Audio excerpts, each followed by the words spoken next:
Am I getting old, or did Mean Girls kind of suck? Hello and welcome back to The Women's Direction. My name is Mackenzie, and as you can see from the thumbnail, today we are talking about Mean Girls. And no, not the 2004 classic starring Lindsay Lohan, but the 2024 musical adaptation remake, which is actually an adaptation of the 2018 Broadway musical based on the 2004 film that was based on a book published in 2002. Confused yet? So I'm going to kick things off with a quick spoiler-free review of 2024 Mean Girls. It was fine. Alright, let's get on with the rest of the video. No, but all jokes aside, the 2024 remake of Mean Girls left me feeling kind of confused more than anything. It was entertaining enough, with some great performances and some really funny original moments despite the relentless copy and pasting of the original script. Most of the musical numbers were filmed interestingly enough, with the vocal stylings of Renee Rapp and Oligi Carvalho standing head and shoulders above the rest. This video is going to be kind of like part review, part analysis, and definitely going to contain spoilers, so if you do want to go and see Mean Girls and then come back and watch this video afterwards, I won't be offended, I promise. I do want to get into the musical aspect of this film, but first I want to talk about why Hollywood decided to rehash a beloved and super popular property 20 years later. There is no denying the impact that the 2004 Mean Girls had when it came out. The fact that it is still quoted and still holds up to this day is a testament to what Tina Fey and her whole team managed to create at the time. The themes of bullying, friendship, of changing yourself to fit in, and toxic stereotyping and labeling were all told with a sharp wit, yet with enough heart and care that you never lost the poignancy of the film's message. The 2004 Mean Girls is a staple of millennial pop culture, which is why I was a little skeptical when I saw they were releasing a new version in 2024. I could see maybe the desire to create an updated version for the next generation of teens and young adults, introducing them to the magic of Mean Girls. And it was pretty clear that this was, in fact, the intention of the production team, with producer Lorne Michaels saying in an interview, "It isn't a remake, it's a new interpretation. It feels like a familiar enough story, but it's for today." Co-director Arturo Perez Jr. echoed this sentiment by saying, "We love it so much that we're going to make something fresh, because we can't recreate it. It's too iconic." But there were a few decisions made in the production of this film that didn't really speak to that goal for me. The first being the fact that they took most of the original script and transferred it into the new screenplay.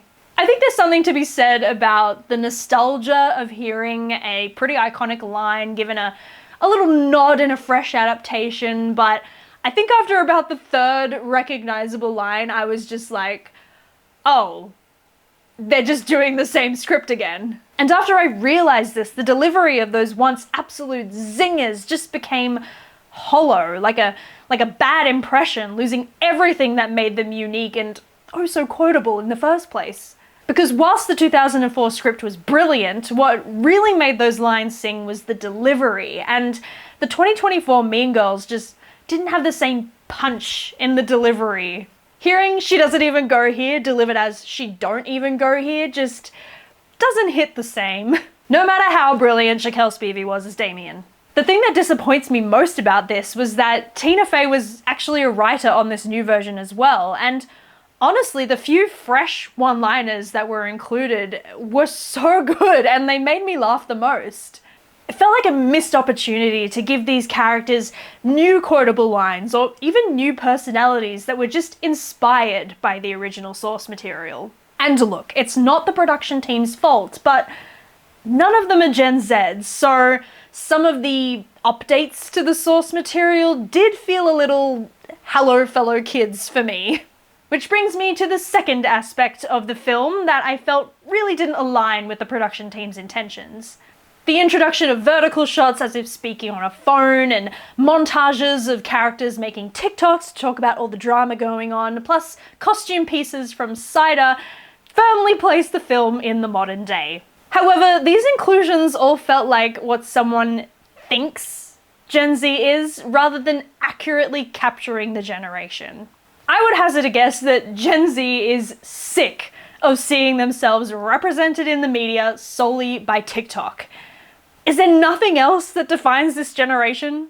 Nothing at all? Whilst the original Mean Girls had things that placed it in 2004, such as landline phones, a plethora of miniskirts, Regina's mum's camcorder, and the Milkshake music video, it still remains accessible today. And you know, I could be biased because those are things that I grew up with as a millennial, but I still think Mean Girls 2024 has dated itself, and not in a good way. I think all these additions will make the film feel old and irrelevant in as little as 12 months' time, which means that they haven't really updated the story at all. They've just cemented it in a 2024 bubble that's not going to stand the test of time like the original did. I think I've spoken about this in a video before, but I am starting to see a trend in teen movies that I think defines this generation way more than TikTok does, and that's the inclusion of darker themes and darker humor.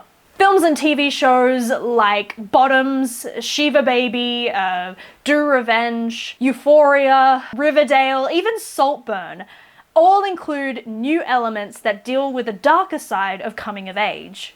They're not afraid to showcase a teenager's poor qualities and even make these negative attributes the center of the story. Typically, I think we've also seen that Gen Z's humor style is a lot darker than some of the other generations, and I think this is because they kind of came into a world where the internet was rife, you know, not much could be kept secret from the Gen Zs, and because of this, they had a lot less childhood ignorance and have come to accept that the world is a little bit screwed up.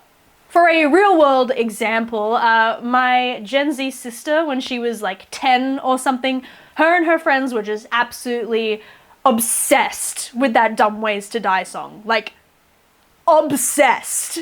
With this in mind, I think the reason why they haven't successfully updated this new Mean Girls for the next generation is because they actually watered down a lot of the bite that the original film had, instead of sort of amplifying the darker undertones. And don't get me wrong, there were certainly some things that did make sense to alter. As much as we probably hate to admit it, the original film did have layers of homophobia in it. Slurs were used as insults, and Janice having to keep her true sexual orientation a secret because of the bullying she received were key elements to the storytelling in the 2004 version. And as shit as that is, it was relevant to the culture at the time. It probably wouldn't make much sense in a 2024 version, which is why Janice is actually out as a lesbian this time. However, this does make a few aspects of the story kind of fall apart, like why she wanted revenge on Regina. You know, a kind of important story point. In the newer version, her motivation kind of falls apart because this aspect has been removed and replaced with a really basic incident that honestly wouldn't incite so much vitriol. Also, in this idealist world where all LGBT people are seemingly accepted without question, why is the two-gator function line still added to the burn book like an insult? The new version is also a lot less clicky. They speak about cliques for a moment, but we don't get the segregation that we did in the original movie, and that means that the lesson of not labeling people and coming to learn to accept everyone for who they are is completely vacant in this version. The new plastics are also far less, well, mean than their predecessors. Regina also doesn't hold sway over the school except for the fact that it's written in the script, as we don't really see her be mean to anyone except for Katie and then a little bit to Gretchen. OG movie Regina was a terrifying bitch, and honestly, it's a little disappointing that they removed so much character personality for the sake of making it a musical. Yes, it's time to talk about the musical aspect of this movie. I was a theatre kid growing up, and you know, I still frequent the theatres to see a musical here and there, but I definitely have friends that are way more obsessed with musicals than I. And, you know, the only reason I knew this movie was going to be a musical adaptation was because of said friends. Because Paramount certainly didn't want you to know. The studio's president of global marketing and distribution, Mark Weinstock, said in an interview with Variety that we didn't want to run out and say it's a musical because people tend to treat musicals differently. Then why did you make it a musical? The fact that they literally hoodwinked audiences into getting a big opening weekend at the box office is kind of gross to me, but you know what, I get it, because if you want to know my true opinion, modern movie musical adaptations suck. Stage musicals, when you really boil them down, have very, very simplified storytelling. This is because audiences mainly go for the spectacle. You want to see the lavish sets, the amazing choreography, the lead vocalist hit that high C. The story is kind of secondary and is told mainly through the lyrics in the musical numbers and not so much the dialogue. And they are this way because they're playing to a live audience. Everything needs to be exaggerated so that it can be seen by audience members all the way up in the back row. This doesn't work for movies because film is typically a very subtle medium. It is visual storytelling, but you don't need that over-exaggeration for the intention to be captured by the camera. There are exceptions to the rule, but I find it's often the original movie musicals that don't end up feeling as hollow as Broadway to screen adaptations do. For example, La La Land, which is technically a musical, was romanticizing old Hollywood, so used a lot of film techniques in order to accent the musical numbers. They could do this because the songs were written for screen, not for stage first. If you think about some of the more recent movie musical adaptations, Into the Woods, Matilda, Cats, a lot of them struggle with the storytelling outside of the spectacle because the original musicals don't have that much to flesh them out, which is fine for a stage show, but not so much for a movie. Some of these live musicals also push like 2.5 to 3 hour run times, so a lot has to be cut out to make it into a movie, which really doesn't help either. Mean Girls also suffers this problem. If you take out the musical numbers, what are you left with? I would argue not very much. And whilst I do not condone screen recording in a cinema because piracy is bad, it's heavy. I did see a TikTok of someone capturing the audience's reaction when another musical number started, and it was a pretty distinct groan. Despite their good intentions, I don't think the filmmakers really understood who they were making this movie for. The cast and crew all talk about what a pop culture phenomenon Mean Girls is, how the fandom has been supporting the movie for years, how it's a sacred text, to quote co-director Samantha Jane. Yet they have failed to satisfy the millennials that made it as popular as it is. No, we will not accept a Lindsay Lohan cameo as tribute. And then they've also failed to make it speak to the next generation, so my question is, what was the point? It follows this really tiring trend of big studios rehashing existing properties that are nowhere near their best before date in order to cash in on nostalgia. And millennials, we need to stop taking the bait, me included. Was the movie bad? No. Was the movie good? Also no. I'm not going to tell you to not go and watch this film, but personally, I just wish I hadn't wasted my time when I have Mean Girls at home. So what did you think of Mean Girls 2024? Am I totally wrong? Is it better than the original? I would actually really love to hear from Gen Z down in the comments, particularly if you've seen both films. Let me know which one kind of spoke to you more. If you liked this video, don't forget to give it a thumbs up and make sure to subscribe for more film-related content. Follow me on Instagram and TikTok at The Women's Direction, and I will see you in the next video. Bye!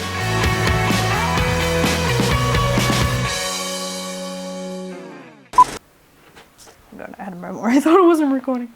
It's recording, it's fine. As you can see from the thumbnail and the title,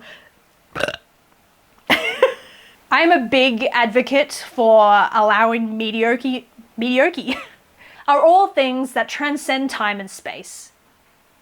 Wow, that's a bit wanky.